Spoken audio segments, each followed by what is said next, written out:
ರಾಮಭದ್ರಾಯ ರಾಮಚಂದ್ರಾಯ ವೇಧಸೆ ರಘುನಾಥಾಯ ನಾಥಾಯ ಸೀತಾಯಾಃ ಪತಯೇ ನಮಃ. ಶ್ರುತಿಸ್ಮೃತಿಪುರಾಣಾನಾಮಾಲಯಂ ಕರುಣಾಲಯಂ ನಮಾಮಿ ಭಗವತ್ಪಾದಂ ಶಂಕರಂ ಲೋಕಶಂಕರಂ. ಅರುಣಾಚಲದ ಇಟಾನಗರದಲ್ಲಿ ನಮ್ಮ ರವಿಶಂಕರ್ ಅವರ ಅಲ್ಲಿ ಆಶ್ರಮದಲ್ಲಿ ನಾವು ಉಳ್ಕೊಂಡಿದ್ದು. ಅದು ಒಂದು ವಿದ್ಯಾಸಂಸ್ಥೆ. ಇದು ಇಟಾನಗರದ ಶ್ರೀ ಶ್ರೀ ರವಿಶಂಕರ್ ಅವರ ಆಶ್ರಮ. ಅದು ವಿದ್ಯಾಲಯ. ಇದು ಆಶ್ರಮದ ಪರಿಸರ ಎಲ್ಲ ಒಟ್ಟಿಗೆ. ಇಲ್ಲೊಂದು ಈಶ್ವರನ ವಿಗ್ರಹ ಇದೆ ದೊಡ್ಡದು. ನಮಗೆ ವಾಸಕ್ಕೆ ಕೊಟ್ಟಿರ್ತಕ್ಕಂಥ ಜಾಗ ಇದರಲ್ಲಿ ಒಂದು ಭಾಗ. ಆ ಕಡೆ ದೊಡ್ಡ ಊಟದ ಹಾಲ್ ಇದೆ, ಚಿಕ್ಕ ಊಟದ ಹಾಲ್ ಇದೆ, ಆಫೀಸ್ ಇದೆ, ಎಲ್ಲ ಇದೆ. ಈ ಕಡೆ ವಿದ್ಯಾಲಯ ಇದೆ, ಹಾಗೆ ವಿದ್ಯಾರ್ಥಿಗಳ ಹಾಸ್ಟೆಲ್ ಇದೆ. ಜಾಗ ಸಾಕಷ್ಟಿದೆ, ಅತ್ಯಂತ ವಿಶಾಲವಾಗಿದೆ. ಅಷ್ಟಾದರೂ ಕೂಡ ಇದು ಅಲ್ಲಿಯ ಈಶ್ವರನ ವಿಗ್ರಹ. ಇದರ ಪಕ್ಕದ್ದೇ ನಮ್ಮದಲ್ಲಿ ವಸತಿ. ಆ ಕಡೆ ನೀವು ಹಿಂದೆ ಕಾಣ್ತಿರಲ್ಲ, ನಮ್ಗೆ ಕೊಟ್ಟಿದ್ದು ಇಲ್ಲಿ ಇದರಲ್ಲಿ ಕೊಟ್ಟಿದ್ದಾರೆ. ಇದೆಲ್ಲ ವಿದ್ಯಾರ್ಥಿಗಳಿಗೋಸ್ಕರ ಮಾಡಿದ್ದು, ಮತ್ತು ಯಾರಾದರೂ ಹೊರಗಿಂದ ಬಂದವರಿಗೂ ಅಂತ ಮಾಡಿದ್ದಾರೆ. ಇಲ್ಲಿ ನೀರಿಗಾಗಲಿ ಯಾವುದಕ್ಕೂ ಕೊರತೆ ಇಲ್ಲ. ನಾನು ಮೊನ್ನೆ ಹೇಳಿದ ಹಾಗೆ ಆಹಾರದ ವಿಷಯದಲ್ಲಿ ಒಂದು ಬಿಟ್ಟರೆ ಅದು ಅಭ್ಯಾಸ ಇಲ್ಲದೇ ಇದ್ದವರಿಗೆ, ಅಭ್ಯಾಸ ಇದ್ದವರಿಗೆ ಅದು ಏನು ಸಮಸ್ಯೆ ಆಗಲಾರದು. ಅದೊಂದು ಬಿಟ್ಟರೆ ಮತ್ತೆಲ್ಲ ಇಲ್ಲಿ 100ಕ್ಕೆ 100 ಸಂತೋಷ ಪಡುವಂಥ ವಿಷಯವೇ. ಯಾಕಂದರೆ ಎಲ್ಲ ಹಿಮಾಲಯಮಯ. ಆ ಕಣಿವೆಗಳು, ಅಲ್ಲಿರುವ ಆ ಹಸಿರು, ಅದರ ಮಧ್ಯೆ ಜನಗಳ ಓಡಾಟ, ಅವರ ಜೀವನ, ಅವರ ಮನೆಗಳು, ಅವರ ಒಂದೊಂದು ಚಟುವಟಿಕೆಗಳು, ಅದನ್ನು ನೋಡೋದೇ ಒಂದು ಆನಂದ ಅನ್ನುವಷ್ಟರ ಮಟ್ಟಿಗೆ ಈ ಅರುಣಾಚಲದ ಕಣಿವೆ ಇದೆಯಲ್ಲ. ನಾವು ಅದನ್ನು ಖಂಡಿತವಾಗಿ ಇಲ್ಲಿ ಹೋಗಿ ನೋಡಬೇಕು, ಅನುಭವಿಸಬೇಕು ಅನ್ನೋದ್ರಲ್ಲಿ ಸಂದೇಹ ಇಲ್ಲ. ಅವ್ರದ್ದೊಂದು ದೊಡ್ಡ ಧ್ಯಾನ ಮಂದಿರ ಇದೆ ಅಲ್ಲಿ, ರವಿಶಂಕರ್ ಅವರದ್ದು. ಬಹುಶಃ ಅವರು ಬಂದಾಗೆಲ್ಲ ಯೋಗ ಧ್ಯಾನ ಎಲ್ಲ ಅಲ್ಲೇ ಮಾಡಿಸ್ತಾರೆ ಅಂತ ಕಾಣುತ್ತೆ. ನಮಗೆ ಪೂಜೆ ಅವರ ಒಂದು ನಮಗೆ ವಸತಿ ಕೊಟ್ಟ ಒಂದು ಜಾಗದಲ್ಲೇ ಒಂದು ರೂಮ್ನಲ್ಲಿ ನಮಗೆ ಪೂಜೆಗೆ ಅವಕಾಶ ಕೊಟ್ಟಿದ್ದರು. ನಾವು ಅಲ್ಲೇ ಪೂಜೆ ಮಾಡಿದ್ವಿ. ಮತ್ತು ಅಷ್ಟು ದೊಡ್ಡ ಹಾಲಲ್ಲಿ ನಾವು ಮಾಡಿದರೆ ನಮಗೂ ಕಷ್ಟ ಇತ್ತು ಅದನ್ನು ಕಾಪಾಡೋದು. ಇದೆಲ್ಲ ಜನ ಅಲ್ಲಿಗೆ ಬರೋದಿಲ್ಲ. ನಾವು ಬರೀ ನಮ್ಮ ಜನಗಳು ಮಾತ್ರ ಅಲ್ಲಿ ಕೂತ್ಕೊಳ್ಬೇಕಾಗಿತ್ತು. ಅಷ್ಟು ದೊಡ್ಡ ಸುಮಾರು ಒಂದು 600-700 ಜನ ಕೂತ್ಕೊಳ್ಳೋ ಹಾಲ್ ಅದು. ಅಲ್ಲೇ ನೇರ ಮಧ್ಯದಲ್ಲಿ ಅಲ್ಲಿಗೆ ಈ ಕಡೆ ಕಾಣ್ತಾ ಇದೆ, ಅದು ಇದೆ ಅಲ್ಲಿ ಮಧ್ಯ ಕಾಣ್ತಾ ಇರತಕ್ಕಂಥದ್ದು ಅವರ ದೊಡ್ಡ ಹಾಲ್ ಅದು. ಇಲ್ಲಿಂದಲೇ ನಾವು ನೋಡ್ಬೋದು ಆ ಬೆಟ್ಟಗಳು ಇದೆಲ್ಲ ಹೇಗೆ ರಮಣೀಯವಾಗಿ ಕಾಣ್ತಾ ಇದ್ದಾವೆ ಅಂತ ನಾವು ದೃಶ್ಯವನ್ನು ನೋಡ್ಬೋದು. ಇಲ್ಲೊಬ್ಬರು ಹರಿಕೃಷ್ಣ ಅಂತ ಒಬ್ಬರು ವ್ಯಕ್ತಿ ಬರ್ತಾರಾ?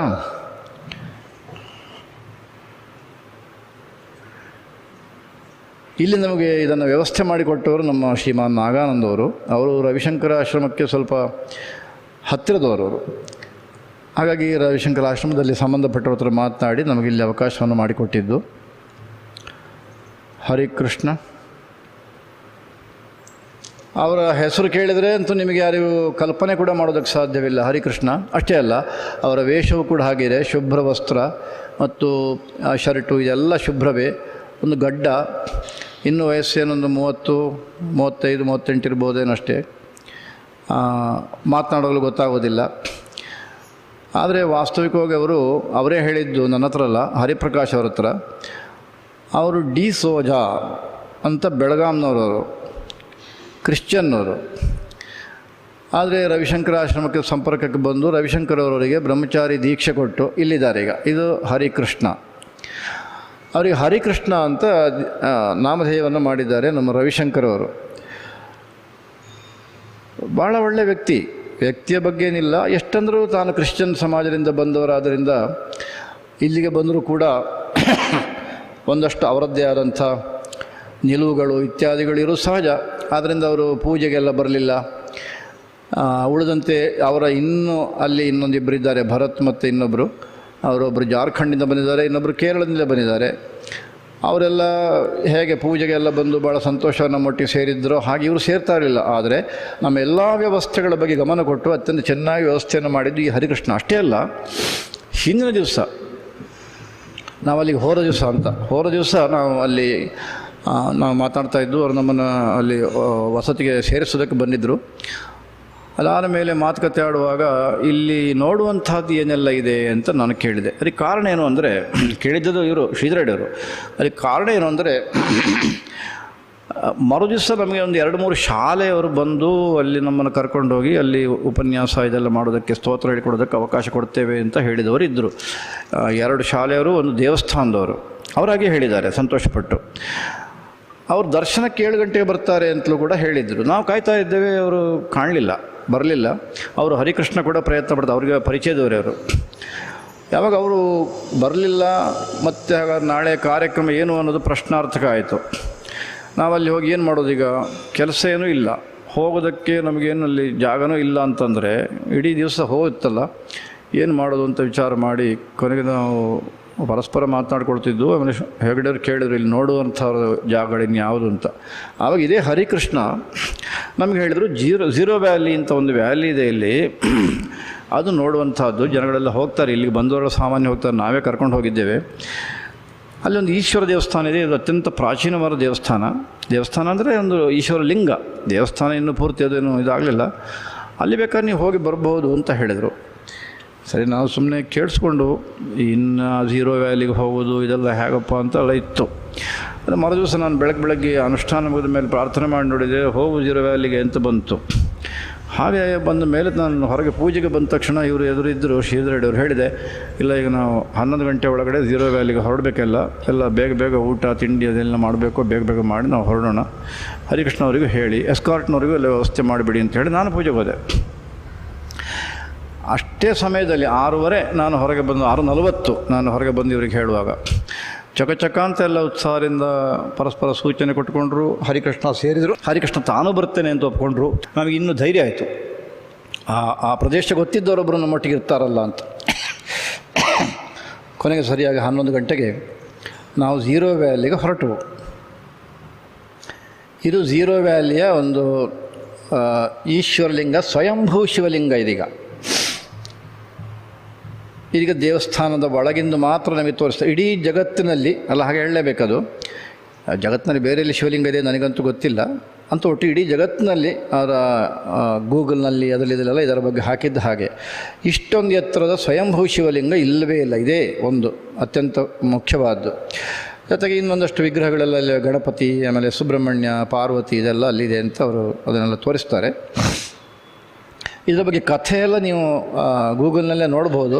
ಮುಖ್ಯವಾಗಿ ಸಾರಾಂಶ ಹೇಳೋದಾದರೆ, ಯಾವನೋ ಒಬ್ಬ ಅಲ್ಲಿ ಗುಡ್ಡಗಾಡು ವ್ಯಕ್ತಿ ಮರ ಕಡಿಯುವಾಗ ಆ ಮರ ದೇವಸ್ಥಾನದ ಮೇಲೆ ಬೀಳಬೇಕಾಗಿತ್ತು ವಾಸ್ತವಿಕವಾಗಿಯೂ, ಆದರೆ ಅದು ಇನ್ನೊಂದು ಕಡೆಗೆ ಬಿತ್ತು. ಆಗ ಅವನಿಗೆ ಆಶ್ಚರ್ಯ ಆಯಿತು, ಇದು ಹೇಗೆ ಸಾಧ್ಯ ಆಯ್ತಿದು, ಇಲ್ಲೇನೋ ಮಹತ್ವ ಇರಬೇಕು ಅಂಥೇಳಿ ಈಶ್ವರ ಲಿಂಗದ ಬಗ್ಗೆ ವಿಚಾರ ಮಾಡಿ ಕೊನೆಗೆ ಇದು ಸಾಮಾನ್ಯವಾದ ಲಿಂಗವಲ್ಲ, ಅತ್ಯಂತ ಶಕ್ತಿಶಾಲಿ ಲಿಂಗ ಅಂತ ಗೊತ್ತು ಮಾಡಿಕೊಂಡು ಅಲ್ಲಿ ಕೊನೆಗೆ ಪೂಜೆ ಇತ್ಯಾದಿಗಳನ್ನು ಮಾಡೋದಕ್ಕೆ ವ್ಯವಸ್ಥೆ ಶುರು ಮಾಡಿದರು ಅಂತ ಅಲ್ಲಿ ಕಥೆ. ಅದು 2004ನೇ ಇಸವಿಯಿಂದ. ಇದೀಗ ಅಲ್ಲಿಗೆ ಪ್ರವೇಶ ಮಾಡುವಂಥ ಒಂದು ಜಾಗ.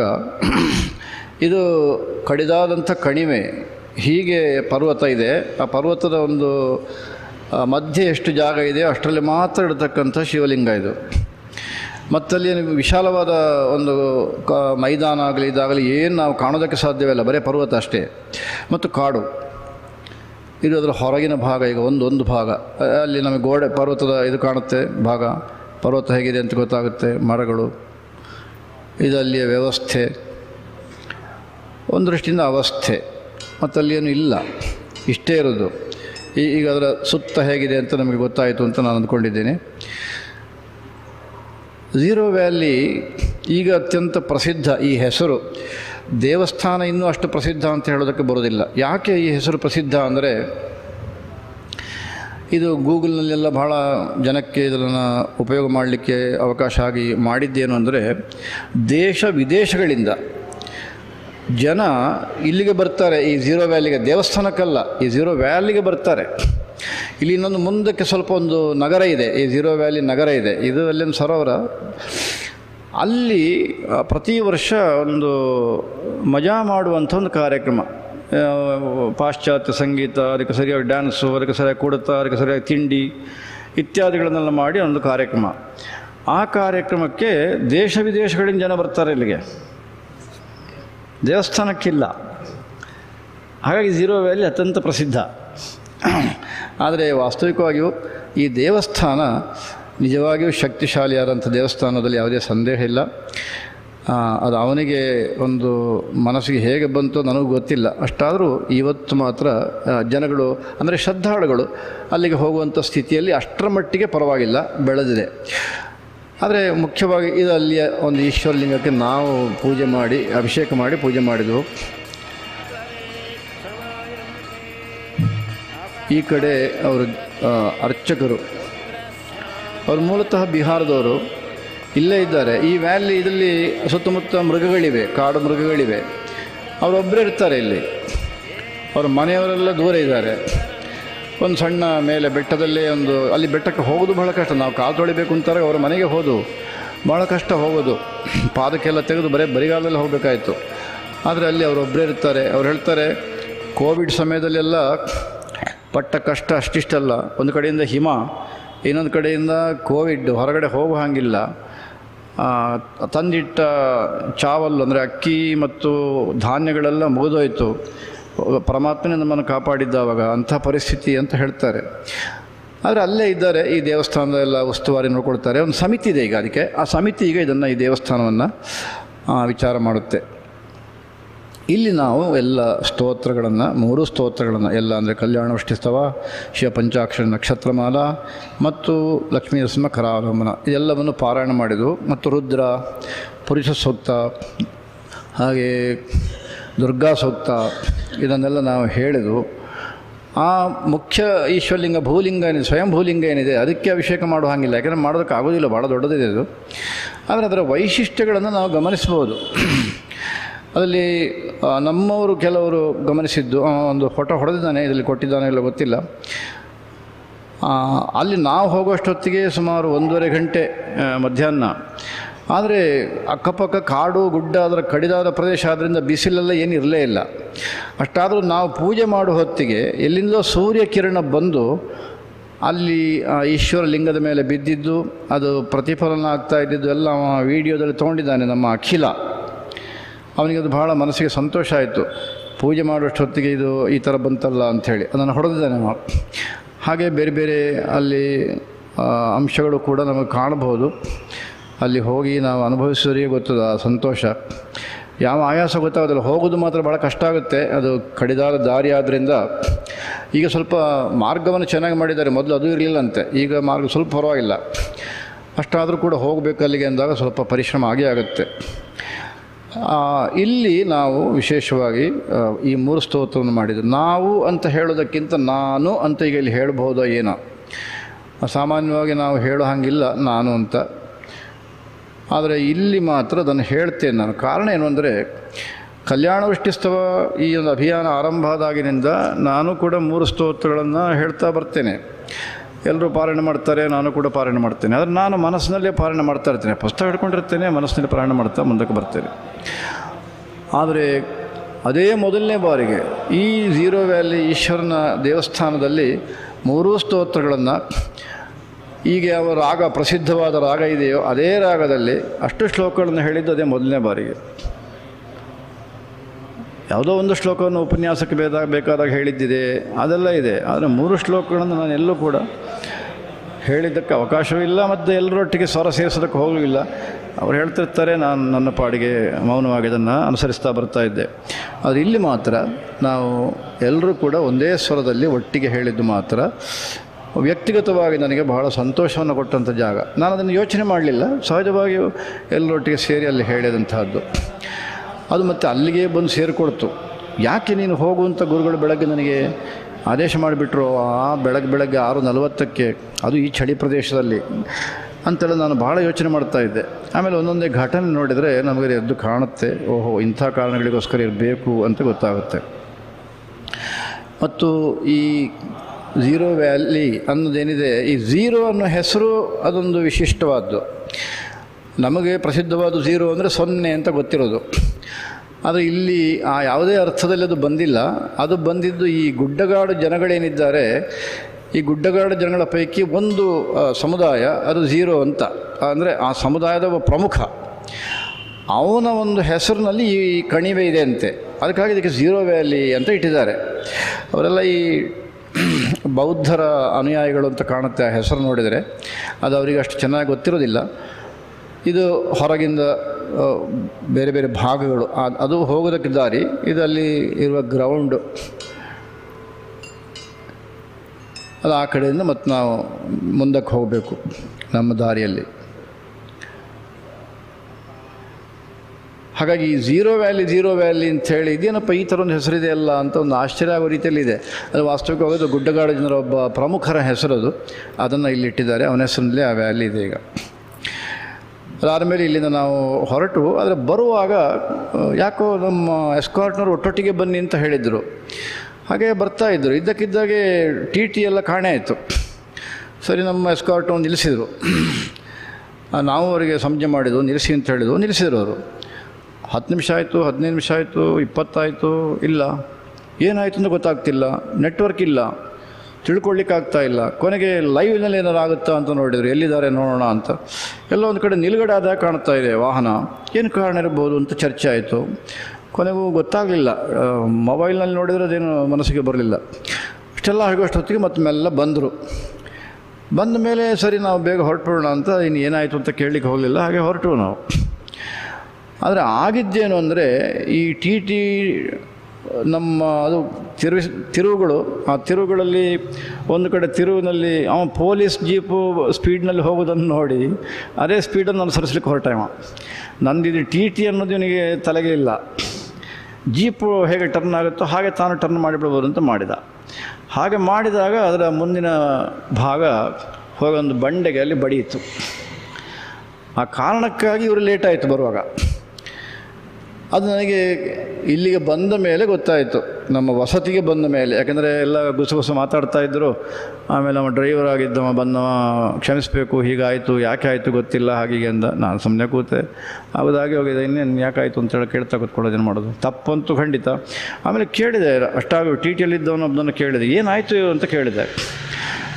ಏನು ಸ್ವಲ್ಪ ಸ್ಪೀಡ್ನಲ್ಲಿ ಹೋಗಿ ಟರ್ನ್ ಮಾಡುವಾಗ ಬ್ಯಾಲೆನ್ಸ್ ತಪ್ಪು ಅಂತ ಕಾಣುತ್ತೆ, ಅಷ್ಟು ಬಿಟ್ಟರೆ ಇನ್ನೇನು ಕಾಣಲಿಲ್ಲ ಅಂತಂದ.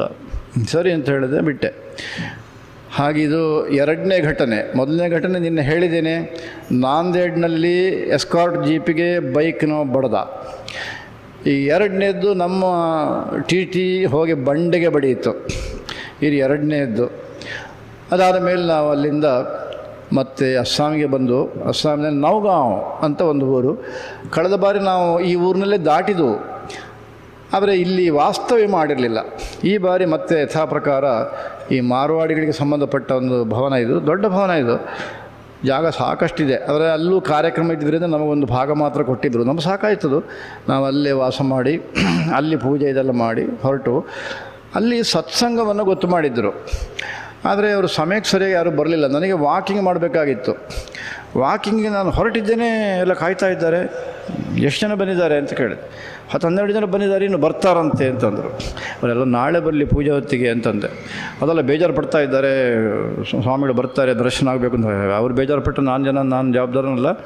ನಾನು ಅವ್ರು ಹೇಳಿದ ಸಮಯ ಕಾತಿದ್ದೇನೆ, ನಾನೀಗ ವಾಕಿಂಗ್ ಹೋಗಬೇಕು, ನಾಳೆ ನಾನು ಅವರಿಗೆ ಇನ್ನು ದರ್ಶನ ಕೊಡೋದು ಅಂತಂದೆ. ಅಷ್ಟೆಲ್ಲ ಹೇಳಿ ನಾನು ಇನ್ನೇನು ಶೂ ಹಾಕ್ಕೊಂಡು ವಾಕಿಂಗ್ ಹೋಗಬೇಕು. ಅದರ ಪ್ರಮುಖರೆಲ್ಲ ಬಂದರು. ನಾನು ಅವ್ರನ್ನ ಬಿಡಬೇಡಿ ಅಂತ ಹೇಳಿದ್ದೆ, ಅವರೇ ಬಂದರು. ಬಂದು ಸ್ವಾಮೀಜಿ ನೀವು ಬರಬೇಕು ಕೆಳಗಡೆ, ಹಾಗೆ ಸುಮ್ಮನೆ ನಾನು ಹೇಳಿದಿಲ್ಲ, ಆಗೋದಿಲ್ಲ ಅಂತ ಹೇಳಿದೆ. ಸ್ವಲ್ಪ ಬೇಸರ ಆಯಿತು ಅವರಿಗೆ. ಆದರೆ ಮರುದಿವಸ ಮತ್ತೆ ಕಾರ್ಯಕ್ರಮವನ್ನು ಆಯೋಜನೆ ಮಾಡಿದ್ದರು. ಸುಮಾರು ಒಂದು 25-30 ಜನ ಅವರು ಭಾಗವಹಿಸಿದರು. ತುಂಬ ಚೆನ್ನಾಗಿ ಭಾಗವಹಿಸಿದ್ರು, ಮಾತ್ರ ಶ್ರದ್ಧಾಭಕ್ತಿಯಿಂದ ಭಾಗವಹಿಸಿದರು ಮತ್ತು ಸ್ತೋತ್ರವನ್ನು ಚೆನ್ನಾಗಿ ಹೇಳಿದರು. ನಾನು ಆಶೀರ್ವಚನವನ್ನು ಮಾಡಿದೆ, ಸಂತೋಷವಾಗಿ ಮಾಡಿದೆ. ಆಮೇಲೆ ಫಲಮಂತ್ರಾಕ್ಷತೆಲ್ಲ ಕೊಟ್ಟಿದ್ದೇನೆ. ಮತ್ತು ಅವರು ಅಲ್ಲಿಂದ ಹೊರಡೋಗ ಒಂದು ಬಾಕ್ಸ್ ತುಂಬ ಹಣ್ಣು ಕೊಟ್ಟರು ನಮಗೆ. ಬೇಸರ ಆಗಿದೆ ಅಂತ ಅದೆಲ್ಲ ಯಾವುದೂ ಕೊರತೆ ಮಾಡಲಿಲ್ಲ. ಒಂದು ಬಾಕ್ಸ್ ಫುಲ್ ಹಣ್ಣನ್ನು ಕೊಟ್ಟಿದ್ದಾರೆ. ಮತ್ತು ಇದು ಅಸ್ಸಾಮಿಗೆ ಸೇರಿದ ಭಾಗ ಆದ್ದರಿಂದ ಇಲ್ಲೆಲ್ಲ ಮುಂದಿನ ನಮ್ಮ ಅಭಿಯಾನಗಳಿಗೆಲ್ಲ ಸಹಕಾರ ಕೊಡೋದಕ್ಕೆ ಭಾಳ ಸಂತೋಷಪಟ್ಟು ಒಪ್ಕೊಂಡಿದ್ದಾರೆ. ಇಲ್ಲೂ ಅಷ್ಟೇ, ಇಲ್ಲಿ ಕೆಲವು ವಿಶ್ವ ಹಿಂದೂ ಪರಿಷತ್ನವರಿದ್ದಾರೆ, ಬೇರೆ ಬೇರೆ ಸಂಘ ಸಂಸ್ಥೆಯಲ್ಲಿ ಕೆಲಸ ಮಾಡೋರಿದ್ದಾರೆ. ನೌಗಾಂವ್ ಅಂತ ಹೆಸರು. ಇಲ್ಲೇ ಪಕ್ಕದಲ್ಲಿ ಒಂದು 7-8 ಕಿಲೋಮೀಟರ್ ದೂರದಲ್ಲಿ ಕಳೆದ ಬಾರಿ ನಾವು ಹೋಗಿ ಆಶೀರ್ವಚನ ಮಾಡಿದ್ದು ಒಂದು ಈಶ್ವರ ದೇವಸ್ಥಾನ ಇದೆ. ಮತ್ತು ಅಲ್ಲೊಂದು ಪಾಠಶಾಲೆ ಇದೆ. ಇದು ಪಾಠಶಾಲದ ಪ್ರಧಾನ ಅಧ್ಯಾಪಕರು ಇವರು. ಅವರ ಪದ್ಧತಿ ಅಂತಲ್ಲಿ ಪಾದುಕೆಗೆ ಪೂಜೆ ಇದೆಲ್ಲ ಮಾಡಿದರು. ಈ ಕಡೆ ವಿದ್ಯಾರ್ಥಿಗಳಿದ್ದಾರೆ. ಅದಕ್ಕೆ ಅರ್ಧ ಭಾಗದಷ್ಟು ಜನ ಅವರು ಗೌಹಾತಿಗೆ ಹೋಗಿದ್ದಾರೆ, ಅಲ್ಲಿ ಸ್ಪರ್ಧೆ ಇದ್ದಿದ್ದರಿಂದ. ಉಳಿದ ವಿದ್ಯಾರ್ಥಿಗಳ ಮುಂದಕ್ಕೆ ನಾನೊಂದು ಆಶೀರ್ವಚನ ಮಾಡಿದೆ. ಅವರಿಗೆಲ್ಲ ಸ್ತೋತ್ರ ಹೇಳಿಕೊಟ್ಟಿತ್ತು. ತುಂಬ ಚೆನ್ನಾಗಿ ಕಳೆದ ಬಾರಿಯಾಗಿ ಹೇಳಿದ್ದಾರೆ.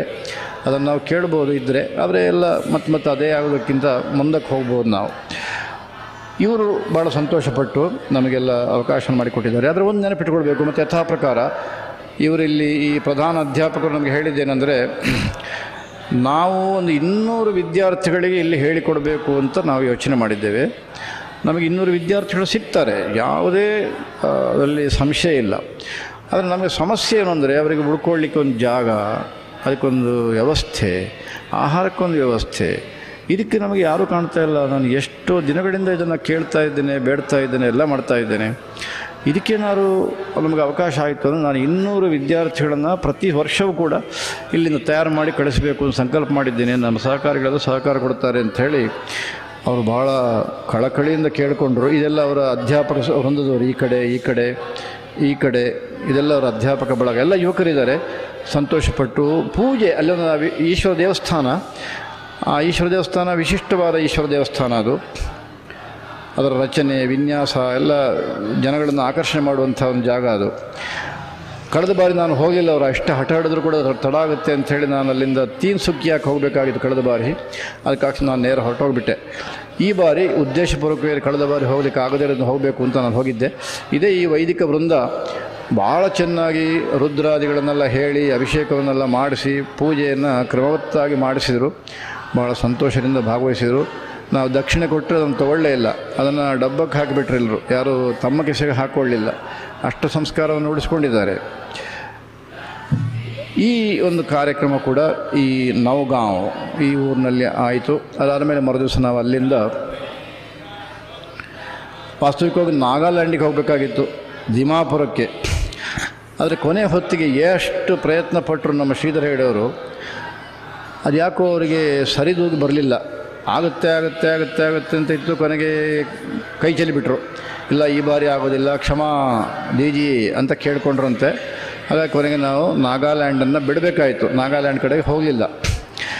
ನಮಗೆ ಕೊಡಬೇಕು ಅಂತ ಯೋಚನೆ ಮಾಡಿದ ಬಿಲ್ಡಿಂಗ್ನಲ್ಲಿ ಕಾರ್ಯಕ್ರಮಗಳು ನಿಶ್ಚಯ ಆಗಿತ್ತು. ಅದಕ್ಕೋಸ್ಕರ ಅದನ್ನು ನಾವು ಮಾಡೋದಕ್ಕಾಗೋದಿಲ್ಲ ಅಂತ ಹೇಳಿ ಅವರು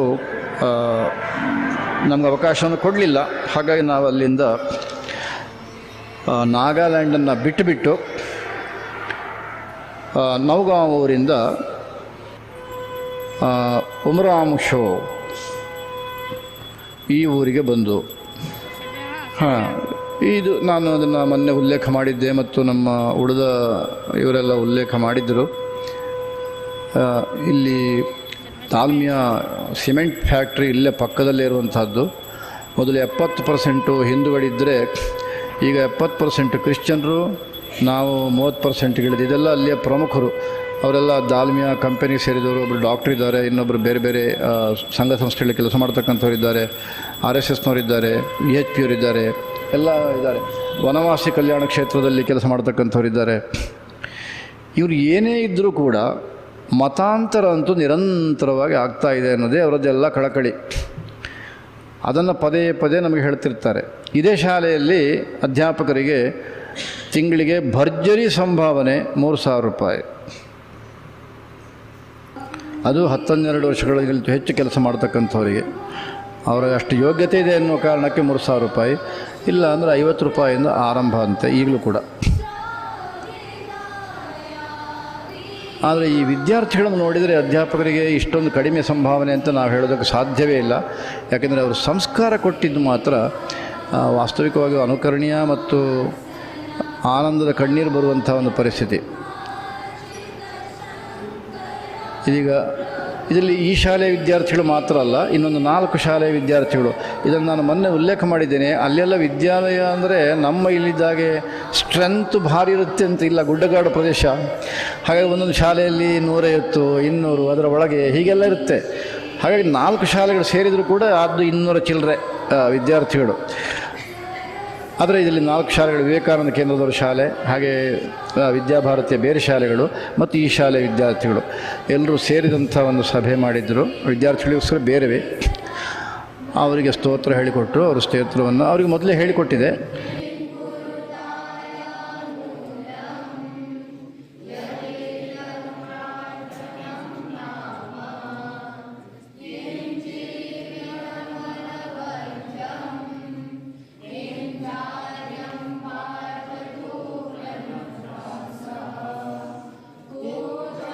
ಇಲ್ಲಿ ಸೇರಿದ ಸತ್ಸಂಗ ಅಂದರೆ ದೊಡ್ಡವರ ಒಂದು ಕಾರ್ಯಕ್ರಮ ಏನಿದೆ, ಇದು ಮೊನ್ನೆ ಉಲ್ಲೇಖ ಮಾಡಿದ್ದಾರೆ. ನಾನೊಂದು ಸಣ್ಣ ಅಂಶವನ್ನು ಹೇಳುತ್ತೇನೆ, ನೀವು ಬೇಕಾದ್ರೆ ತಗೊಳ್ಳಿ, ಇಲ್ಲಾಂದರೆ ಬಿಟ್ಬಿಡಿ.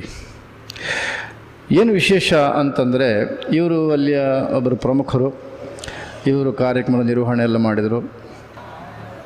ಈ ಊರಿನವರಲ್ಲ, ಬೇರೆ ಊರಿಂದ ಬಂದು ಅವರು ಇಲ್ಲಿಗೆ ಇರೋದು. ಅವರು ಅವರ ಮನೆಯವರು ಇದ್ದಾರೆ. ಒಂದು ಸಣ್ಣ ಹಾಲ್ ಅಷ್ಟೇ, ನಾನು ಅಲ್ಲೇ ವಾಸ ಮಾಡಿದ್ದು. ಒಂದು ಬಾತ್ರೂಮ್ ಮುಗೀತು ಅಲ್ಲಿಗೆ, ಮತ್ತು ಅವರಿಗೆ ಇನ್ನೇನಿಲ್ಲ, ಅವರ ವಸತಿ ವ್ಯವಸ್ಥೆ ಅಷ್ಟೇ. ಸಂಭಾವನೆ 3,000 ರೂಪಾಯಿ ತಿಂಗಳಿಗೆ. ಅವರು ಅವರ ಮನೆಯವರು ಅಲ್ಲಿದ್ದು ಈ ಎಲ್ಲ ಖರ್ಚನ್ನು ಮಾಡ್ಕೊಂಡು ಬರಬೇಕು. ಹಾಗೆ ಅವರೆಲ್ಲ ಒಂದು ಗುಂಪಿದೆ, ಅವರದ್ದು ಇಡೀ ಅಧ್ಯಾಪಕರ ಒಂದು ಗುಂಪಿದೆ, ಅವರೆಲ್ಲರೂ ಅಷ್ಟೇ. ಈಗ ಇದಿದೆಯಲ್ಲ, ಈ ಸಮೂಹ ಇದು ಮಾತ್ರ ಯಾರಿಗಾದರೂ ಸ್ವಲ್ಪ ಸಹೃದಯತೆ ಇದ್ದರೆ ಖಂಡಿತವಾಗಿಯೂ ಅವರು ಇದನ್ನು ಕೇಳಿದಾಗ ರೋಮಾಂಚನಗೊಳ್ಳಲೇಬೇಕು. ಏನು ಕಾರಣ ಅಂತಂದರೆ, ನೀವಾಗ ಇಲ್ಲಿ ಕೂತ ಜನಗಳನ್ನು ಗಮನಿಸಿದರೆ ಗೊತ್ತಾಗುತ್ತೆ. ನೋಡಿ, ಈ ಮಹಿಳೆ, ಹಿಂದೆ ತಿರುಗಿ ನೋಡಿದ ಮಹಿಳೆ, ಆ ಥರ ಇನ್ನೂ ಅನೇಕರು ಇಲ್ಲಿದ್ದಾರೆ. ಈ ಒಂದು ಜಿಲ್ಲೆಯಲ್ಲಿ 13 ಗುಡ್ಡಗಾಡು ಜನಾಂಗಗಳು, ವಿಭಾಗ, ಜಾತಿ, 13 ಜಾತಿ ಗುಡ್ಡಗಾಡು ಜನಗಳಲ್ಲೇ ಒಂದೇ ಜಿಲ್ಲೆ ಹೇಗಿರ್ಬೋದು ಅಂತ ಯೋಚನೆ ಮಾಡೋದು. ಮತ್ತು 13 ಭಾಷೆ ಕೂಡ ಅವರ ಸಮಾನ ಇಲ್ಲ. ಅಂಥ ಒಂದು ಪ್ರದೇಶದಿಂದ ಇದರಲ್ಲಿ ಇವತ್ತಿನ ನಮ್ಮ ಈ ಕಾರ್ಯಕ್ರಮದಲ್ಲಿ 5 ಗುಡ್ಡಗಾಡು ಪ್ರದೇಶದ ಗುಂಪು, ಅಂದರೆ 5 ಜಾತಿಯವರು ಇದರಲ್ಲಿ ಭಾಗವಹಿಸಿದ್ದಾರೆ. ಅವರು ಸ್ತೋತ್ರ ಹೇಳ್ತಿದ್ದಾರೆ. ಆ ಥರ ವ್ಯವಸ್ಥೆ ಮಾಡಿದ್ದಾರೆ. ನಾನು ಉಲ್ಲೇಖ ಮಾಡಬೇಕಾಗಿದ್ದು ಬಹಳ ಮುಖ್ಯವಾಗಿ ಇಲ್ಲಿ ಅದನ್ನು.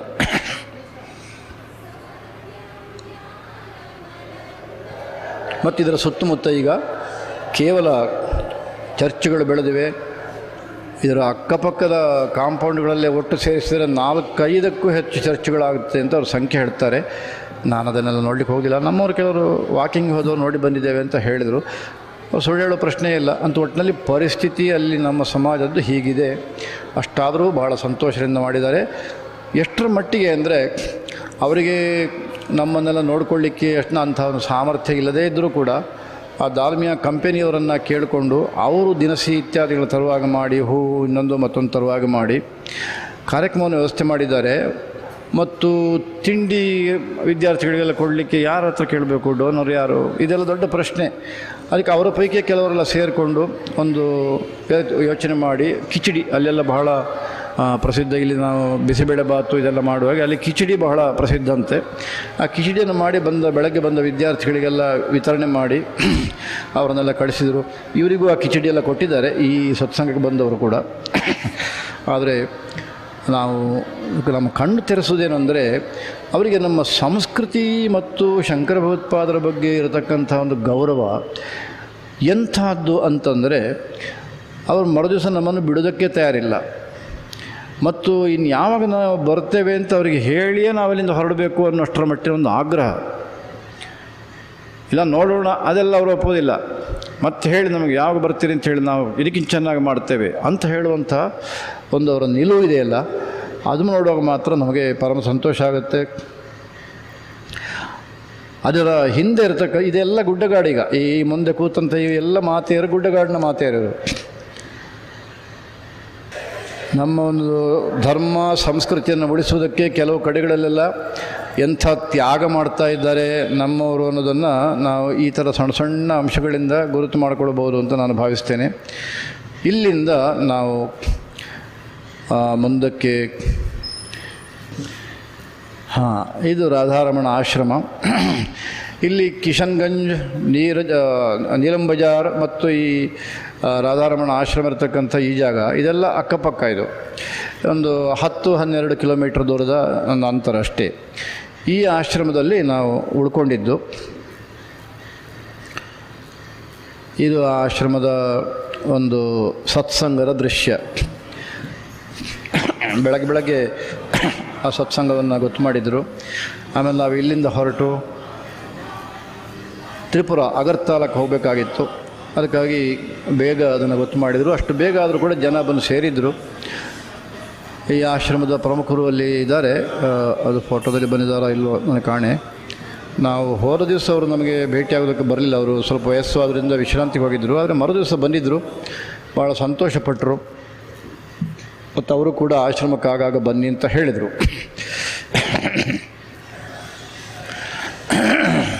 ನಾನು ಬಹಳ ಮುಖ್ಯವಾಗಿ ಇಲ್ಲೊಂದು ಉಲ್ಲೇಖ ಮಾಡ್ತೇನೆ. ನಮ್ಮ ಕ್ಯಾಂಪು ಮೊನ್ನೆ ವೆಂಕಟರಮಣ ಭಟ್ರು ಒಂದು ಉಲ್ಲೇಖ ಮಾಡಿದರು. ಏನು ಅಂದರೆ, ಯಾರೋ ಹೇಳಿದರು ಅಂತ, ನಾನೇನದನ್ನು ವಿಷಯವಾಗಿ ಮಾಡೋದಿಲ್ಲ. ಯಾರೋ ಹೇಳಿದರು, ಸ್ವಾಮಿಗಳು ಭಾಳ ಪ್ರವಾಸ ಅಂದರೆ ಅವ್ರಿಗೆ ಭಾಳ ಇಷ್ಟ, ಅದಕ್ಕೋಸ್ಕರ ಪದೇ ಪದೇ ಹೋಗ್ತಾ ಇದ್ದಾರೆ ಅಂತ ಹೇಳಿದರು. ನಮ್ಮ ಪ್ರವಾಸದ ಸ್ವಾರಸ್ಯ ಹೇಗಿದೆ ಅಂತ ಒಂದು ಘಟನೆ ಹೇಳಿಬಿಡ್ತೇನೆ, ಮತ್ತು ಉಳಿದೆಲ್ಲ ನೀವು ಊಹೆ ಮಾಡಿ. ಈ ರಾಧಾರಮಣ ಆಶ್ರಮ, ನಾವು ನಮ್ಮ ಕಾರು ಮೊದಲು ಬಂದು ನಾವು ಮೇಲೆ ಹೋದವು. ನಾನು ಮೇಲೆ ಹೋದ ತಕ್ಷಣವೇ ಕಾಲು ತೊಳಿಬೇಕು ಅಂತ ಬಾತ್ರೂಮಿಗೆ ಹೋಗಿ ನಳ್ಳಿ ತಿರುಗಿಸಿದೆ. ಒಳ್ಳೆ ಕಲರ್ ವಾಟರ್ ಬಂತು. ಏನಿದು ಅಂತ ಆಶ್ಚರ್ಯ ಆಯಿತು ನನಗೆ. ಬಹುಶಃ ಅನೇಕ ದಿನಗಳಾಯಿತು ಏನೋ, ಹಾಗೇನೋ ಅಂತ ಹೇಳಿದೆ. ಅದನ್ನು ಚೆಲ್ಲಿದೆ, ಮತ್ತೆ ಬಕೆಟ್ ಇಟ್ಟು ಮತ್ತೆ ನೀರು ಬಿಟ್ಟೆ. ಅದಕ್ಕಿಂತ ಇನ್ನೂ ಹೆಚ್ಚು ಮಿಶ್ರಣ ನೀರು ಬಂತು. ಒಳ್ಳೆ ಸಮಾಚಾರ ಹೋಯ್ತಲ್ಲ ಇದು. ಇದನ್ನು ಮೈಗೆ ಹಾಕೋದಕ್ಕಿಲ್ಲ, ಬಾಯಿಗಂತೂ ಸುತರಾಮ ಹಾಕೋದಕ್ಕೆ ವಾಂತಿ ಮಾಡಬೇಕು, ಮತ್ತು ಬೇರೆ ದಾರಿಯಲ್ಲ. ಅಷ್ಟು ಕೊಳಕುಗಳೆಲ್ಲ ಸೇರಿದಂಥ ಒಂದು ನೀರಿದು. ಇದನ್ನು ಹೇಗಪ್ಪ ನಾಳೆ ಮಧ್ಯಾಹ್ನದೊಳಗೆ ಕಳೆಯುವುದು ಅನ್ನೋದು ದೊಡ್ಡ ಪ್ರಶ್ನೆ ಬಂದುಬಿಡುತ್ತೆ ನನಗೆ. ಏನು ಮಾಡೋದೀಗ? ನಿಮ್ಮ ನೀರು ಸರಿ ಇಲ್ಲ ಅಂತ ಹೇಳಿಬಿಟ್ರೆ ಅವರು ಬೇಜಾರು ಪಡ್ತಾರೆ. ಹಾಗೆ ಅದನ್ನು ಉಪಯೋಗ ಮಾಡೋಣ ಅಂದರೆ ಸುತರಾಮ್ ಸಾಧ್ಯವೇ ಇಲ್ಲ. ಒಳ್ಳೆ ಇಕ್ಕಟ್ಟಾಯಿತು. ಆಮೇಲೆ ಮೆಲ್ಲ ಬೇರೆಯವ್ರ ಮೂಲಕ ಏನಾದ್ರು ಇಲ್ಲಿ ಬೋರ್ ಇದೆಯಾ ಅಂತ ಕೇಳಿಸಿದೆ. ಬೋರ್ ಇದೆ ಒಂದು ಕಡೆ ಅಂತ ಹೇಳಿದರು. ಸರಿ, ಹಾಗಾದ್ರೆ ನಾನು ಅಂತ ಹೇಳಿದೆ, ಈ ಕಾರ್ತಿಕ ಅವರೆಲ್ಲ ಹೋಗಿ ಬೋರಿಂದ ನೀರು ತರಲಿಕ್ಕೆ ಅಂತ ಹೋದವರು ಓಡೋಡ್ಕೊಂಡು ಬಂದರು, ಬಕೆಟೆಲ್ಲ ತೊಗೊಂಡು. ಈಗ ಒಳ್ಳೆ ಶುಭ್ರ ಇದು ನೀರು ಬರುತ್ತೆ ಅಂತ ನಾನು ಭಾವಿಸಿದರೆ, ಇಲ್ಲಿಯ ನೀರು ಹೇಗೋ ಅದು ನೀರು ಹಾಗೇ ಇದೆ. ಅವರು ಹೇಳಿದರು, ಇಲ್ಲ ಬೋರ್ನಲ್ಲಿ ಹೀಗೆ ಬರ್ತಾ ಇದೆ ಅಂತಂದರು. ಅಲ್ಲಿಗೆ ಮತ್ತೆ ಟ್ಯಾಂಕ್ ನೀರು ಇಲ್ಲಿ ಹೋಯಿತು, ಬೋರ್ ನೀರು ಹೀಗೆ ಅಂದರೆ ಏನು ಮಾಡೋದು ಮತ್ತೀಗ ಅಂತ ದೊಡ್ಡ ಸಮಸ್ಯೆ ಆಗೋಯ್ತು.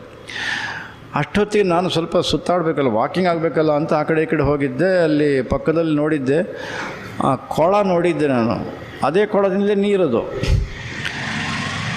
ನಿಮಗೆ ಅಂಥ ಒಂದು ಉದಾಹರಣೆ, ಆ ಥರದ ಕೊಳ ಉದಾಹರಣೆ ಕೊಡಲಿಕ್ಕೆ ಖಂಡಿತವಾಗಿ ನಮ್ಮ ಕರ್ನಾಟಕದಲ್ಲಿ ಎಲ್ಲೂ ಸಿಗಲಾರದು. ಎಂಥ ಕೊಚ್ಚೆ ಆದರೂ ಕೂಡ ಅದಕ್ಕಿಂತ ಚೆನ್ನಾಗಿದೆ ನಮ್ಮೂರಿನ ಕೊಚ್ಚೆಗಳು, ಅಲ್ಲಿ ಯಾವುದೇ ಸಂದೇಹ ಇಲ್ಲ. ಅಂಥ ಒಂದು ಕೊಳ, ನೀರು ಚೆನ್ನಾಗಿದೆ, ನೀರು ತುಂಬ ಇದೆ. ಅದರಿಂದ ನೀರು ಇವರು ಮೇಲಕ್ಕೆ ಟ್ಯಾಂಕಿಗೆ ಅದನ್ನು ತಂದು ನಮಗೆ ಸ್ನಾನಕ್ಕೆ, ಅದಕ್ಕೆ ಅವರೆಲ್ಲ ಭಾಳ ಸಂತೋಷದಿಂದ ಅದರಲ್ಲೇ ಇದು ಮಾಡ್ತಾರೆ. ನನಗೆ ಮತ್ತು ಸಂದೇಹ ಆಯಿತು, ಏನು ಮಾಡಬೇಕೀಗ ಅಂತಲೇ ಗೊತ್ತಾಗ್ತಿಲ್ಲ. ಕಾಲು ತೊಳಿಲಿಕ್ಕೆ ಹೋಗೋದಕ್ಕಾಗ್ತಾ ಇಲ್ಲ, ಮುಂದೆ ಏನು ಅಂತ ಉತ್ತರ ಇಲ್ಲ. ಸ್ನಾನ ಹೇಗೆ ಮಾಡೋದು, ದೇವರಿಗೆ ಪೂಜೆ ಹೇಗೆ ಮಾಡೋದು, ಆ ಪೂಜೆ ಮಾಡಿದ ಮೇಲೆ ಅಭಿಷೇಕದ ತೀರ್ಥ ತೊಗೊಳ್ಳೋದು ಹೇಗೆ, ಒಂದಕ್ಕೂ ಉತ್ತರವೇ ಇಲ್ಲ. ಯಾರಿಗೆ ಹೇಳೋದು? ಇದು ಕಟ್ಟಾಯಿತು. ಮತ್ತೆ ಪುನಃ ಇವ್ರಿಗೆ ಹೇಳಿದೆ, ನೋಡಿ ಆ ವ್ಯವಸ್ಥಾಪಕ ಕೇಳಿ, ಅಕ್ಕಪಕ್ಕದ ಮನೆಯಲ್ಲಿ ಎಲ್ಲಾದರೂ ಬೋರ್ ಇದೆಯಾ ಅಂತ ಕೇಳಿ, ಅಲ್ಲಿಂದಾದ್ರು ತೊಗೊಂಡು ಬನ್ನಿ ಅಂತ ಕೇಳಿ ಅಂತಂದು. ಯಾರಿಗೂ ಇಷ್ಟ ಇರಲಿಲ್ಲ, ಆದರೂ ಕೂಡ ಹೊರಟರು. ಯಾಕೆ ಇವರು ಸರಿಯಾಗಿ ನೀರು ನೋಡಲಿಲ್ಲ. ಇವರು ಕತ್ಲೆ ಆದ ಮೇಲೆ ಬಂದು ಸೇರ್ಕೊಂಡು ಬಿಟ್ಟಿದ್ದಾರೆ ಈ ಜನಗಳೆಲ್ಲ ನಮ್ಮವರು. ನಾನು ಸ್ವಲ್ಪ ಬೆಳಕಿರುವಾಗಲೇ ಅಲ್ಲಿ ಹೋಗಿದ್ದೆ.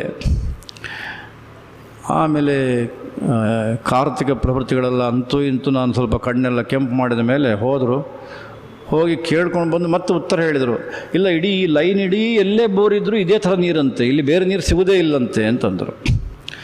ಓಹೋ, ಈಗ ಬೇರೆ ಇನ್ನು ಎಲ್ಲಾರು ಬಿಲ್ಡಿಂಗ್ಗಳಿಗೆ ಹೋಗಿ ವಸತಿ ಮಾಡೋಣ ಅಂದರೂ ಕೂಡ ನಮಗೆ ಸಾಧ್ಯವೇ ಇಲ್ಲ. ಮತ್ತಲ್ಲಿ ಮುಸಲ್ಮಾನರು 50% ಹಿಂದೂಗಳು. ಬಾಂಗ್ಲಾ ಬಾರ್ಡ್ರಿಗೆ ಕೇವಲ ಅಲ್ಲಿಂದ ಕಣ್ಣಳತೆ ದೂರ ಅಷ್ಟೇ.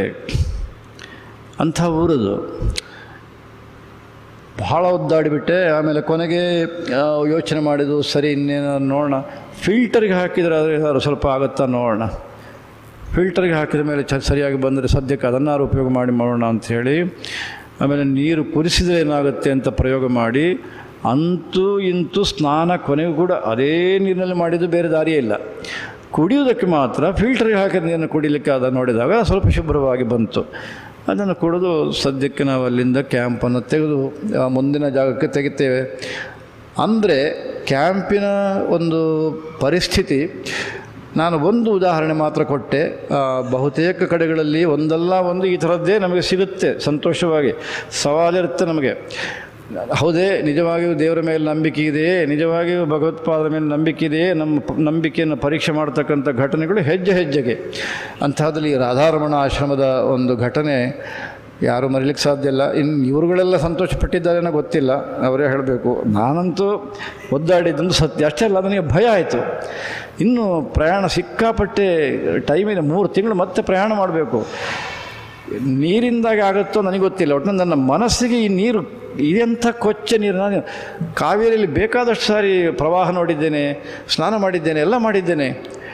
ಆದರೆ ಈ ಥರದ ನೀರು ನಾನು ಇದೇ ಮೊದಲೇ ಬಾರಿಗೆ ನೋಡಿದ್ದು. ಹಾಗಾಗಿ ನನಗೆ ಮೈ ಎಲ್ಲ ರೋಮ ಎಲ್ಲ ನೆಟ್ಟಗಾಗಿತ್ತು. ಈ ಕಾರಣದಿಂದಲೇ ನಾಳೆ ಜ್ವರ ಇನ್ನೊಂದು ಮತ್ತೊಂದು ಬಂದರೆ ಅಂತ ಸ್ವಲ್ಪ ಭಯ ನನಗೆ ಬೇರೆ ಇತ್ತು. ದೇವರದಿಂದ ಆ ಥರದ್ದು ಏನಾಗಲಿಲ್ಲ. ಆದರೆ ಒಂದು ಅನುಭವ ಅಂತೂ ಅವಿಸ್ಮರಣೀಯವಾದಂಥ ಒಂದು ಅನುಭವ. ಅದಾದ ಮೇಲೆ ಅಲ್ಲಿಂದ ನಾವು ಅಗರ್ತಲಕ್ಕೆ ಹೋದೆವು. ಇಲ್ಲಿ ಒಂದು ರಾಮಾಯಣ, ಇದರ ಮಧ್ಯೆ ನಾವು ಮುಂದಕ್ಕೆ ಹೋದೆವು. ನಮ್ಮ ಗೂಡ್ಸು ಇದೆಲ್ಲ ಸಹಜವಾಗಿ ಹಿಂದಿನಿಂದ ಬಂತು. ಬಂದರೆ ಅಲ್ಲಿ ಗಡಿ ಪ್ರದೇಶದಲ್ಲಿ ನಮ್ಮ ವಾಹನವನ್ನು ತಡೆದರು. ತಡೆದ ಕೂಡಲೇ ಸರಿ ಇವರು ಹೇಳಿದರು, ಇಲ್ಲ ಈ ಥರ ನಾವು ಸ್ವಾಮಿ ಒಟ್ಟಿಗೆ ಬಂದಿದ್ದು, ಅವರದ್ದು ಮುಂದೆ ಹೋಗಿದೆ ಎಸ್ಕಾರ್ಟ್ನೊಟ್ಟಿಗೆ, ಹಾಗೆ ಹೀಗೆ ಅಂತ ಇವರು ಹೇಳಿದರು. ಅದಕ್ಕೆ ಕೇಳೋದಕ್ಕೆ ತಯಾರಿಲ್ಲ.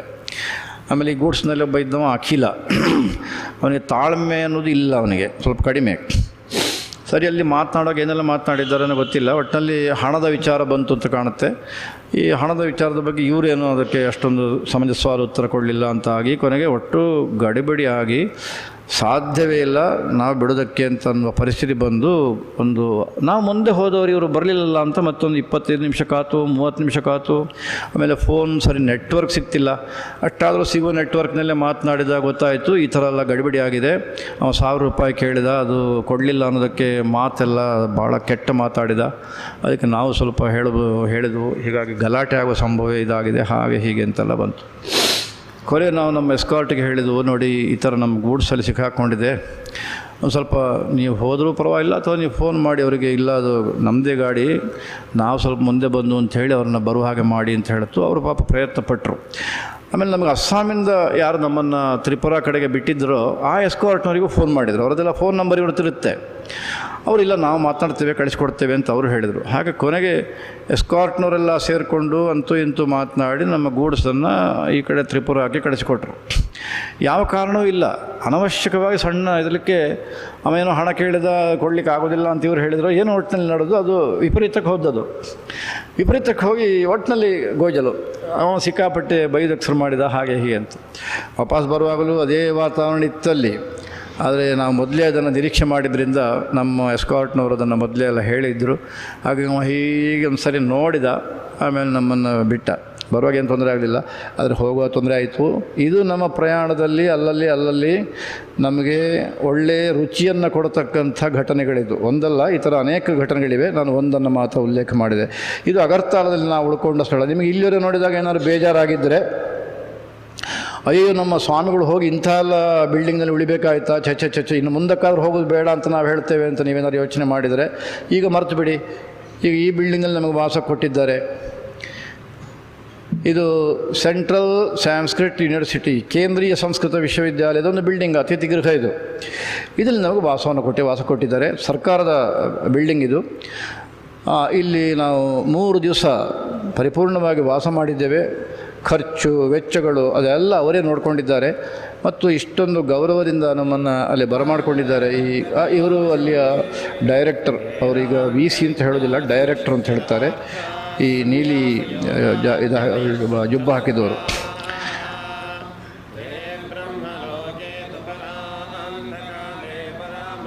ಇಲ್ಲಿ ನಾವು ಆಶೀರ್ವಚನ ಎಲ್ಲ ಇತ್ತು, ಮತ್ತು ಅಲ್ಲಿ ವಿದ್ಯಾರ್ಥಿಗಳಿಗೆಲ್ಲ ಸ್ತೋತ್ರ ಹೇಳಿಕೊಟ್ಟಿತ್ತು.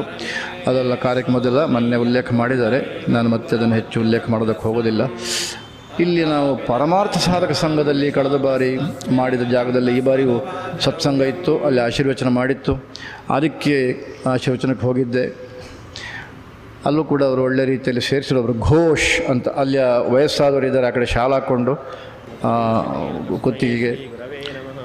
ಅವರು ಇದನ್ನೆಲ್ಲ ಆರ್ಗನೈಸ್ ಮಾಡಿ, ಯಾಕಂದರೆ ಪ್ರಣವ ಚೈತನ್ಯ ಪ್ರಯಾಗ್ರಾಜದಲ್ಲಿದ್ದರು. ಹಾಗಾಗಿ ಆದರೆ ಒಂದು 100-150 ಸಂಖ್ಯೆಯಲ್ಲಿ ಸೇರಿಸಿದರು. ಅಲ್ಲೆಲ್ಲ ಕನ್ಸ್ಟ್ರಕ್ಷನ್ ನಡೀತಾ ಇದೆ, ಹಾಗಾಗಿ ಅವರ ಚಟುವಟಿಕೆಗಳು ಸ್ವಲ್ಪ ಸ್ಥಗಿತವಾಗಿದೆ. ಇಲ್ಲ ನಾವು ಇಲ್ಲೇ ವಾಸ ಮಾಡಬೇಕಾಗಿತ್ತು ವಾಸ್ತವಿಕವಾಗಿಯೂ. ಆ ಚಟುವಟಿಕೆ ನಡೀತಾ ಇರೋದ್ರಿಂದ ನಮ್ಮ ವಾಸ ಈ ಕೇಂದ್ರೀಯ ವಿದ್ಯಾಲಯ ಒಂದು. ಎರಡನೇದು, ದಕ್ಷಿಣಾಮೂರ್ತಿ ಅಷ್ಟಕದ ಅಭಿಯಾನ ನಾವು ಶುರು ಮಾಡಿದ ಮೇಲೆ ನಾವು ದಕ್ಷಿಣಾಮೂರ್ತಿ ಅಷ್ಟಕದ ಒಂದು ಕುರಿತಾಗಿ ಉಪನ್ಯಾಸ ಮತ್ತು ಅದನ್ನು ತಿಳಿಸುವಂಥ ಪ್ರಯತ್ನ ಯುವಕರಿಗೆ ಮಾಡಿದ್ದು ಇದೇ ಈ ನಮ್ಮ ಅಗರ್ತಲಾದ ಈ ಯೂನಿವರ್ಸಿಟಿಯ ವಿದ್ಯಾರ್ಥಿಗಳಿಗೆ. ನಮ್ಮ ಸತೀಶ್ ಭಟ್ರು ಅಲ್ಲಿದ್ದಾರೆ ಸಭೆಯಲ್ಲಿ. ಇದು ಪರಮಾರ್ಥ ಸಾಧಕ ಸಂಘದ ಒಂದು ಸಭೆಯ ದೃಶ್ಯ ಈಗ ನೀವು ನೋಡಿದ್ದು. ಅದೇ ಸಂದರ್ಭದಲ್ಲಿ ಅವರದ್ದಲ್ಲಿ ರಾಜ್ಯದ ಒಂದು ಮಟ್ಟದಲ್ಲಿ ಇದು ಸತೀಶ್ ಭಟ್ರು ವಿದ್ವಾನ್, ವೇದಾಂತ ವಿದ್ವಾನ್ ಮತ್ತು ವಿಭಾಗದ ಪ್ರಮುಖರು ಹೋದವರು. ಇದೀಗ ದಕ್ಷಿಣಾಮೂರ್ತಿ ಅಷ್ಟಕದ ಒಂದು ಚಿಂತನೆಯ ಸಂದರ್ಭ ಇದೀಗ. ಸುಮಾರು 3 ಅವಧಿಗಳಲ್ಲಿ ನಾವಿಲ್ಲಿ ದಕ್ಷಿಣಾಮೂರ್ತಿ ಅಷ್ಟಕದ ಬಗ್ಗೆ ವಿದ್ಯಾರ್ಥಿಗಳಿಗೆ ಮತ್ತು ಅಧ್ಯಾಪಕರಿಗೆ ವಿಚಾರವನ್ನು ತಿಳಿಸಿದ್ದೇವೆ. ಅದೇ ಸಮಯದಲ್ಲಿ ಅವರ ಯೂನಿವರ್ಸಿಟಿಗೆ ಸಂಬಂಧಪಟ್ಟ ಕಾರ್ಯಕ್ರಮ ಕೂಡ ನಡೀತಾ ಇತ್ತು. ಹಾಗಾಗಿ ಎಲ್ಲ ವಿದ್ಯಾರ್ಥಿಗಳು ಬರಲಿಲ್ಲ. ಆದರೆ ಅತ್ಯಂತ ಸಮರ್ಪಕವಾಗಿ ಚೆನ್ನಾಗಿ ಆದಂಥ ಒಂದು ಕಾರ್ಯಕ್ರಮ ಇದು. ಅಲ್ಲಿ ಅಧ್ಯಾಪಕರಿಂದ ಬಹಳ ಸಂತೋಷಪಟ್ಟಿದ್ದಾರೆ. ಕಳೆದ ಬಾರಿ ಸಂತೋಷಪಟ್ಟರು, ಈ ಬಾರಿ ಕೂಡ ಅತ್ಯಂತ ಸಂತೋಷಪಟ್ಟರು. ಡಾಕ್ಟರ್ ಶ್ರೀಕರ್ ಅಂತ ಅಲ್ಲಿಗ ಈ ಕಡೆ ಇದ್ದಾರೆ, ಕನ್ನಡಕ ಹಾಕ್ಕೊಂಡು. ಅವರು ಮೂಲತಃ ಶೃಂಗೇರಿಯವರವರು, ಅಲ್ಲಿ ವೇದಾಂತ ವಿಭಾಗದಲ್ಲಿ ಅಧ್ಯಾಪಕರಾಗಿದ್ದಾರೆ. ಅವರೇ ಇಷ್ಟೆಲ್ಲ ವ್ಯವಸ್ಥೆಯನ್ನು ಮಾಡಿದವರು. ಅವರೊಟ್ಟಿಗೆ ಇನ್ನಿಬ್ಬರು ಕನ್ನಡದವರಿದ್ದಾರೆ.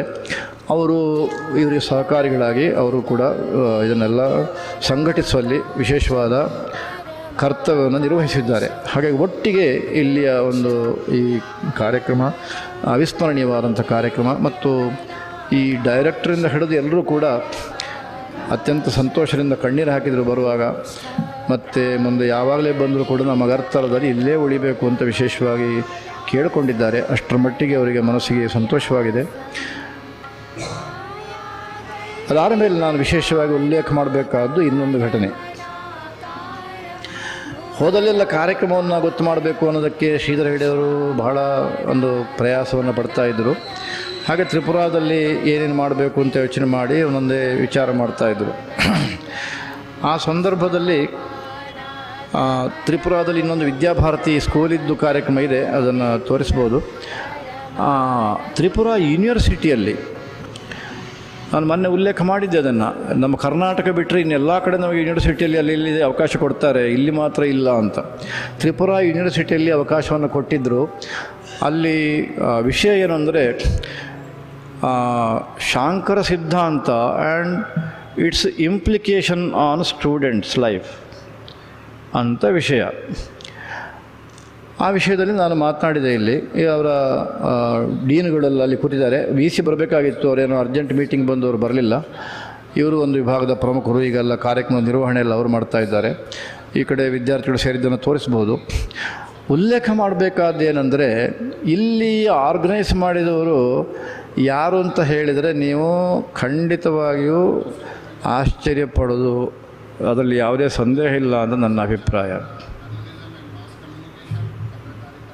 ಯಾಕೆ ಅಂತ ಯಾರಾದರೂ ಯೋಚನೆ ಮಾಡ್ಬೋದಾ?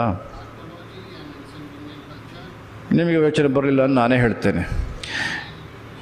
ಇಲ್ಲೀಗ ಇದನ್ನು ಸಂಘಟನೆ ಮಾಡಿದವರು ಸುಮನ್ನ ಆಚಾರ್ಯ ಅಂತ ನಮ್ಮ ಹಂಸೋಗಿಯವರು.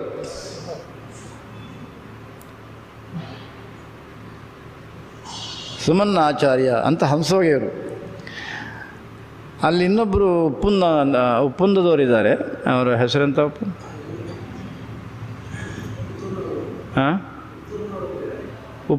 ಉಪ್ಪುಂದ ಹಾಂ, ಉಡುಪಿ ಆ ಕಡೆಯವರು. ಅವರು ಮೊದಲಿಗೆ ಅವರಿಗೆ ನಾವು ಬರೋದು ಗೊತ್ತಾಯಿತು. ಅವರು ಈ ಸುಮನ್ ಆಚಾರ್ಯ ಅವರಿಗೆ ಹೇಳಿದರು. ಅವರು ಇದ್ದಾರೆ ಇದರಲ್ಲೇ ಉಪ್ಪುಂದ ಈ ಗುಂಪಿನಲ್ಲೇ. ಅವರು ಬಹಳ ಸಂತೋಷಪಟ್ಟು ಸುಮನ್ ಆಚಾರ್ಯ, ನಮ್ಮೂರಿನವ್ರ ಗುರುಗಳು ಬರ್ತಾರೆ ಅಂದರೆ ನಾವೆಲ್ಲ ವ್ಯವಸ್ಥೆ ಮಾಡೋಣ ಅಂಥೇಳಿ. ಅವರು ಸ್ವತಃ ವೈಷ್ಣವ ಸಂಪ್ರದಾಯ, ಅಷ್ಟೆಲ್ಲ ಕಟ್ಟರ್ ವೈಷ್ಣವ ಸಂಪ್ರದಾಯ.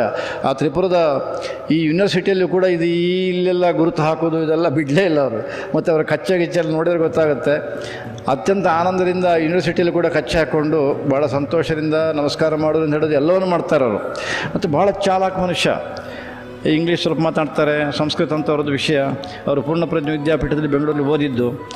ಅವರು ಇಲ್ಲಿ ಕಾರ್ಯಕ್ರಮದ ವ್ಯವಸ್ಥೆಯನ್ನು ಮಾಡಿದ್ದು ಮತ್ತು ಈ ವಿಷಯವನ್ನೆಲ್ಲ ಕೊಟ್ಟು ಮಾಡಿದ್ದು. ವಾಸ್ತವಿಕವಾಗಿಯೂ ತ್ರಿಪುರದಲ್ಲಿ ಒಂದು ಇದು ಬರೆಯುವ ಅಕ್ಷರದಲ್ಲಿ ಬರೆದಿಡಬೇಕಾದ ಒಂದು ಘಟನೆ ಅನ್ನೋದ್ರೆ ಸಂದೇಹ ಇಲ್ಲ. ಮತ್ತು ಅವರು ಹೇಗೆ ಎಷ್ಟು ಚೆನ್ನಾಗಿ ಮಾಡಿದ್ದಾರೆ ಅಂದರೆ ಪತ್ರಿಕಾ ವಿಭಾಗ ಯೂನಿವರ್ಸಿಟಿಯ ಪತ್ರಿಕೆ ಅಂದರೆ ಅದರಲ್ಲಿ ಕೋರ್ಸ್ಗಳು ಇರ್ತಾವಲ್ಲ, ಅದರಲ್ಲಿ ಅಧ್ಯಯನ ಮಾಡುವ ಎಲ್ಲ PhD ತನಕ ಅಧ್ಯಯನ ಮಾಡುವ ವಿದ್ಯಾರ್ಥಿಗಳು, ಸಂಸ್ಕೃತ, ವೇದಾಂತ ಅಂದರೆ ಫಿಲಾಸಫಿ ಅಲ್ಲಿ ಯೂನಿವರ್ಸಿಟಿ ಆದ್ದರಿಂದ ಅವ್ರು ಹೇಳೋದು, ಆಮೇಲೆ ಕಲ್ಚರ್ ಅದಕ್ಕೆ ಸಂಬಂಧಪಟ್ಟಂಥ ವಿಭಾಗಗಳು, ಹೀಗೆ ಒಂದು 4-5 ವಿಭಾಗಗಳು, ಅದರ ಪ್ರಮುಖರು, ಅದರ ಫ್ಯಾಕಲ್ಟೀಸು ಅವರನ್ನೆಲ್ಲ ಸೇರಿಸಿದ ಕಾರ್ಯಕ್ರಮ ಇದೀಗ ಈ ಸಭೆ. ಹಾಗಾಗಿ ತ್ರಿಪುರದ ಈ ಮೂಲೆಗೆ ಹೋದರೂ ಕೂಡ ಕೃಷ್ಣರಾಜನಗರ ಮತ್ತು ಆ ಸಂಬಂಧ ಏನು ಅದ್ಭುತವಾಗಿದೆ, ದೈವ ಒಂದು ಸಂಕಲ್ಪ ಅನ್ನೋದನ್ನು ಊಹೆ ಮಾಡೋದಕ್ಕೆ ಸಾಧ್ಯ ಇಲ್ಲ. ಇದು ಈಗ ಅಲ್ಲಿಯ ಸಭೆಯ ಒಂದು ದೃಶ್ಯ. ಮತ್ತು ಬಂದು ಸೇರಿದಂಥ ವಿದ್ಯಾರ್ಥಿಗಳು ಯಾರೂ ಎದ್ದು ಹೋಗಲಿಲ್ಲ. ಸಾಮಾನ್ಯವಾಗಿ ವಿದ್ಯಾರ್ಥಿಗಳು ಯೂನಿವರ್ಸಿಟಿಯಲ್ಲೆಲ್ಲ ಇರುವುದೂ ಇಲ್ಲ, ಕುರ್ಚಿ ಮಾತ್ರ ಇರುತ್ತೆ.